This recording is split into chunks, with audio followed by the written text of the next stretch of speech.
అసలు ఈయన చెప్పేదాకా ఉత్తరాంధ్రలో ఉద్దానం అనే ఒక ఏరియా ఉంది, అక్కడ కిడ్నీ వ్యాధులు ఉన్నాయని తెలియదు ఎవరికి. విజయనగరం జిల్లాలో బోధకాల సమస్యలు ఉన్నాయని తెలియదు. ఇంకా ఇప్పటికీ బోధకాల వ్యాధి ఉంది, ఎలిఫెంటియాసిస్ ఉంది, అక్కడ జనాలు ఇప్పటికీ దాంతో బాధపడుతున్నారు అనేది పవన్ కళ్యాణ్ గారు తీసుకొచ్చే వరకు లైమ్ లైట్ లో తెలియదు.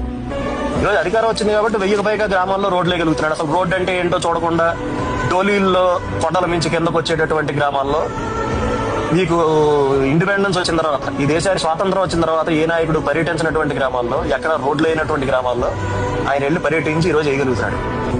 అండ్ ఎక్కడున్నాడు, ఎక్కడ బస చేశాడు అంటే డుమ్రిగూడ మండలంలో బస చేశాడు నైట్.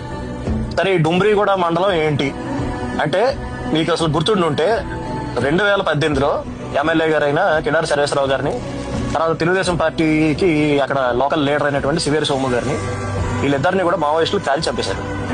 అంత ప్రాబ్లమేటిక్ ఏరియాలో ఒక డిప్యూటీ చీఫ్ మినిస్టర్ ఓ రాత్రి అంతా అక్కడ ఉండిపోయి కాలినడకని నడుచుకుంటా